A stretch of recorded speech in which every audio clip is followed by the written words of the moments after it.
그러니까 국경이 무너진다라는 게 어떤 거냐면 1만 년 동안 우리가 도시국가 상태가 무너진다는 뜻입니다. 그러면 국경이 무너졌을 때, 그러니까 지금은 맹수가 그 울타리를 건너서 우리를 습격하지는 않는데,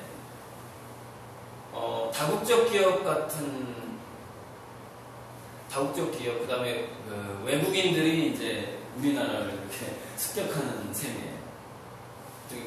그 옛날에 보면 그 부족 간의 어떤 전쟁 상태라고 보면 됩니다. 경제전쟁이긴 하지만, 어쨌건 먹고 사는 문제이기 때문에 이게 그 전쟁이나 마찬가지예요. 근데 국경이 무너진 다음에는, 국경이 무너지게 되면은, 제가 아까 원시부족 사회로 간다고 했어요. 원시부족 사회로 가게 되고, 원시부족 사회로 가게 됐을 때, 뭐가 바뀌냐면, 필요한 그 사회가 변화를 했을 때는 그 사회에 필요한 덕성이 바뀌어버려요. 그 기질.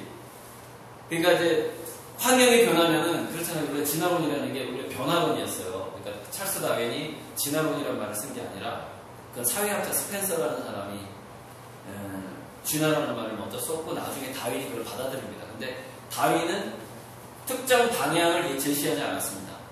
진화라는 건 나아갈 진짜라서 더 나아가는 의미가 있지만, 다윈은 그냥 변화론이라고 했어요. 환경이 변할 때 그 방향이 어느 방향이든 그 변화에 맞춰서 변해야만 하더라고 얘기를 한 겁니다. 찰스 다윈. 그러니까 지금 환경 자체가 우리 인간의 어떤 특성이라든가 교육 자체가 어떤 식으로 바뀌어야 되냐면은, 국경이 있던 사회에서 국경이 어떤 원시부족 사회로 바뀌어야 되는 상황이 온 겁니다. 그럼 원시부족 사회에서 원시부족 사회 플러스 유목민이에요. 지금은. 그러니까 악뮤라고 몽골에서 잘 자란 애들 있잖아요. 유목민들. 원시부족 사회하고 유목민의 사회가 다시 온 겁니다. 그럼 원시부족 사회하고 유목민의 사회에서는 제일 중요했던 게 뭐였냐면은 탄생 능력입니다. 탄생. 그러니까 뭐냐면은 적이 오는 것을 발견하는 능력을 파수꾼이라고 해요. 그 다음에 이 파수꾼들이 동시에 했던 게 있었습니다. 그게 뭐냐면 음식이 어디 있는가를 찾아내는 역할을 했던 겁니다. 이 파수꾼들이. 그리고 이 파수꾼들이 적이 어디에 온다 그러면은 얘기를 해주면은 그 뒤에서 누가 딱 대기하고 있어요. 우리 그 개미 집단을 보면은 그죠? 사냥꾼들은 유사시에 전사입니다. 전사. 싸우는 거예요. 동물을 죽이는 기술로 사람을 죽이게 되는 거죠. 사냥꾼들이 이 파수꾼들과 협업을 해서 이 원시부족 사회와 유목민 이걸 이끌어 나간다는 거예요. 유목사회를. 그래서 이 파수꾼과 사냥꾼한테 필요했던 덕성이 뭐였냐면은, 파수꾼은 넓은 레이더망을 가지고 있어야 되고요. 넓은 레이더망을 가지고, 그걸 요즘 빅데이터라고 하기도 하죠. 그래서 이 파수꾼 유전자들은 도파민이라는 집중을 하는 호르몬 자체를 두뇌에서 굉장히 360도로 집중을 해야 되기 때문에 굉장히 인간을 산만하게 만들어 왔어요. 그래서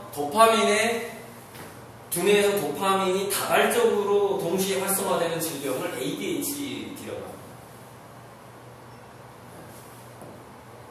도파민이 자기가 집중하는 거 하나에 오래 가지 못하고 이것저것 집중도가 분산되는 현상이에요. 이게 ADHD입니다. 근데 그래서 그 ADHD는 바로 파수꾼이 필요했던 그 동물과 인간 중에 파수꾼이 필요했던 상태 때문에 진화된 거예요. 질병이 아닙니다. 그건 하나의 자연스러운 인류의 약 15% 정도가 가지고 있는 산만함을 가지고 있어요. 자, 사냥꾼은 뭔가 하나에 딱 몰입을 해야 되는 그 특성을 가지고 있어요. 목표물을 향해서 쫓아가야 돼요. 그래서 대부분의 남자들은 이 사냥꾼의 두뇌를 가지고 있다고 하거든요. 그래서 한 번에 하나씩 하는 걸 좋아합니다. 남자들은 여러 가지 동시에 하는 것에 익숙치가 않아요. 그래서 그 남편들한테 부탁할 때는 하루에 한 가지만 부탁을 해야 돼. 여보 이것도 해주고 저것도 해주고 저것도 해주면 스트레스 받아가지고 아무것도 안 해줍니다. 그게 그 남성분의 특성이에요. 자, 이거는 몰입 능력이거든요. 그리고 몰입 능력인데 그 집중 시간을 굉장히 오랫동안 할 수 있는 능력입니다. 3시간, 8시간. 끝까지 그 목표를 쫓아가는 그런 능력이. 그게 사냥꾼의 능력인데 원시부족사에서는 이게 굉장히 이 두 가지가 중요했다 이거예요. 근데 지금 국경이 무너진 상황에서 우리 아이들한테 필요한 게 이 두 가지인데 이거 두 가지 능력을 다 갖추면 좋은데 이 두 능력을 공평하게 갖추는 아이들은 없어요. 아이들은 없고 이 파수꾼 쪽이 강하면 사냥꾼 쪽이 약합니다. 얘네들은 명문대 지금 현재 교육체계 내에서는 명문대를 못 가는 애들입니다. 하지만 가능성은 더 많아요. 사냥이 중요하냐 다가오는 미래 사회가 탐색 능력이 더 중요한가 사냥 능력이 더 중요한 거 봤을 때 탐색 능력이 더 중요한 가능성이 높거든요. 그걸 일명의 촉이라고 하는 겁니다. 촉. 아 이거 돈 될 것 같다는 거. 아 이래 가면 뭔가가 내가 더 좋을 것 같다는 그 능력, 겉트 필링, 감이라고 하는 겁니다. 감은 실제로 얘네들이 더 뛰어나요. 산만한 애들. 그렇게 타고났기 때문에 두뇌 자체가 달라요. 그래서 사냥꾼의 기질을 많이 가지고 있는 사람들은 이 파수꾼의 기능이 약합니다. 그래서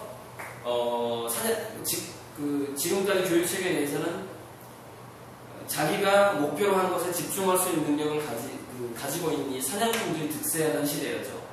사냥꾼들이. 그래서 이 사람들이 명문대도 갖고 이 사람들이 관료도 되고 고시패스도 했어요. 그래서 자리를 잡고 잘 살고 있었죠.